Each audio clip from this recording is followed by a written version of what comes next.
എന്റെ മനസ്സ് പറയുന്ന തീരുമാനങ്ങളാണ് ഞാൻ എടുക്കുന്നത്. അപ്പൊ അത് പല സമയത്തും ശരിയാവുന്നുണ്ട്, പല സമയത്തും തെറ്റിപ്പോകുന്നുണ്ട്.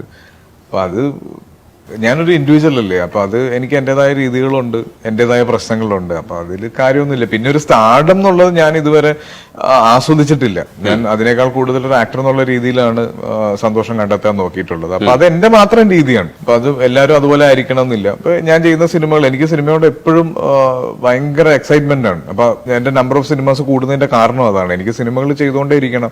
എനിക്ക് ഒരുപാട് സിനിമകൾ, ഒരുപാട് ആളുകളുടെ കൂടെ വർക്ക് ചെയ്യണം, ഒരുപാട് ടെക്നീഷ്യൻസിന്റെ കൂടെ വർക്ക് ചെയ്യണം.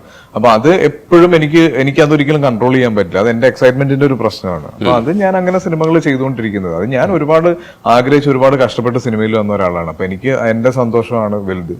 അപ്പം ഞാൻ ചെയ്യുന്ന സിനിമകൾ നന്നാക്കാൻ ഞാൻ ശ്രമിക്കുന്നുണ്ട്. അത് പക്ഷെ ഒരു ദിവസം അതിനൊരു ഇക്വേഷൻ കിട്ടിയേക്കാം. ആ ഇക്വേഷൻ കിട്ടുമ്പോൾ ഞാൻ തീർച്ചയായിട്ടും നല്ല സിനിമകൾ മാത്രമേ ചെയ്യുള്ളൂ. ഇതൊരു വലിയ പടമാണ്. കാരണം ഇപ്പോൾ താരങ്ങളെ കാണുമ്പോൾ തന്നെ ടോവിനോ ആസിഫ്, കുഞ്ചാക്കോ ബോബൻ, വിനീത് ശ്രീനിവാസൻ, ഇപ്പോൾ തൻവി, അപർണ ബാലമുരളി, അങ്ങനെ ഒരുപാട് പേരുണ്ട്. ഒരുപക്ഷെ എല്ലാവർക്കും ഇമ്പോർട്ടൻസ് ഉണ്ട്. കാരണം എല്ലാവരും ഹീറോസ് ആണെന്നാണ് അതിൻ്റെ ഒരു ടാഗ് എന്ന് പറയുന്നത്. അപ്പോൾ അത്തരം ഒരു സാധ്യത അന്വേഷിക്കുമ്പോൾ ഇത് ഇത്ര വലിയൊരു സിനിമയാണ്.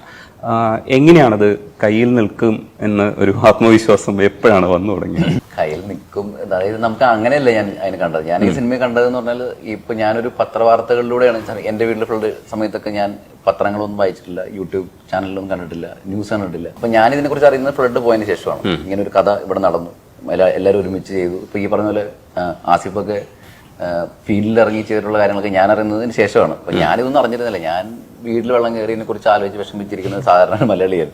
അപ്പൊ എനിക്കിതിനെ സിനിമയായിട്ട് കാണണമെന്നൊരു ആഗ്രഹം വന്നു. ഇതെല്ലാവരും അറിയണം, ഈ കഥ മലയാളികളുടെ ഒത്തൊരുമയുടെ കഥ ലോകം മുഴുവൻ അറിയണമെന്നൊരു ആഗ്രഹം വന്നു. അപ്പൊ അത് എങ്ങനെ സിനിമയാക്കും, പ്രാക്ടിക്കലി എങ്ങനെ ഷൂട്ട് ചെയ്യാം എന്നെ കുറിച്ചൊക്കെ ഒരുപാട് പഠിച്ച് വായിച്ച് സമയത്ത് ഇതിൽ ബേസിക്കാണ് എല്ലാവരുടെയും കഥ പറയേണ്ടി വരും. ഒന്നോ രണ്ടു പേരിൽ ഒതുങ്ങുന്ന കഥയല്ല. അപ്പൊ എല്ലാവരുടെയും കഥ പറയുന്ന സമയത്ത് സ്ക്രീൻ സ്പേസ് എല്ലാവർക്കും ഈക്വലായി പോകുന്നതുകൊണ്ട് എല്ലാവർക്കും കുറച്ച് സമയം കിട്ടുള്ളൂ പടത്തിൽ. പക്ഷെ അത് നമുക്കറിയാവുന്ന, വളരെ അടുത്തറിയാവുന്ന ഒരു ആർട്ടിസ്റ്റാണ് ചെയ്യുന്നതെങ്കിൽ നമുക്ക് ഇയാളെ പെട്ടെന്ന്, ഇപ്പോൾ ഇയാളുടെ സീൻ കാണിച്ചിട്ട് ചിലപ്പോൾ ഇയാളെ വീണ്ടും കാണിക്കുന്നത് ഒരു 10 മിനിറ്റ് കഴിഞ്ഞിട്ടായിരിക്കും കാണിക്കുന്നത്. അപ്പോൾ അപ്പോഴത്തേക്കും നമുക്ക് ഓൾറെഡി ഇയാളെ അറിയാം, ഇയാൾ ആരാണെന്ന് അറിയാം, ഇയാൾ എന്താണ് ചെയ്യുന്നത്, ഇയാളുടെ ലൈഫ് നമുക്കറിയാം, ഇയാളുടെ കഥ എല്ലാം നമുക്ക് മനസ്സിലാവും. അതുകൊണ്ടാണ് ഒരു മൾട്ടി സ്റ്റാറിലേക്ക് ഒരു ചിന്ത പോലും വന്നത്.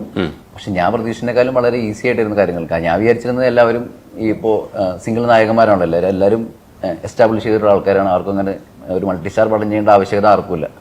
പക്ഷെ നമ്മളെല്ലാവരും ഒരുമിച്ച് ചെയ്ത ഒരു വലിയ ഒരു സംഭവത്തിന്റെ ഒരു ദൃശ്യാവിഷ്കാരം എന്നൊക്കെ പറഞ്ഞ സമയത്ത് എല്ലാവരും ശരിക്കും, ഞാൻ പറയുകയാണെങ്കിൽ ഇതൊരു 2018 വെള്ളപ്പൊക്കത്തിന് മിനിയേച്ചറാണ് ഈ പടം എന്ന് പറയുന്നത്. ഇൻ ദ സെൻസ്, അതായത് എല്ലാവരും ഒരുമിച്ചാണ്. ഇപ്പോൾ വെള്ളത്തിലിറങ്ങിയ കഥ പറഞ്ഞില്ല, ആസിഫ് അത് തമാശയായിട്ടാണ് പറഞ്ഞെങ്കിലും ആസിഫിന്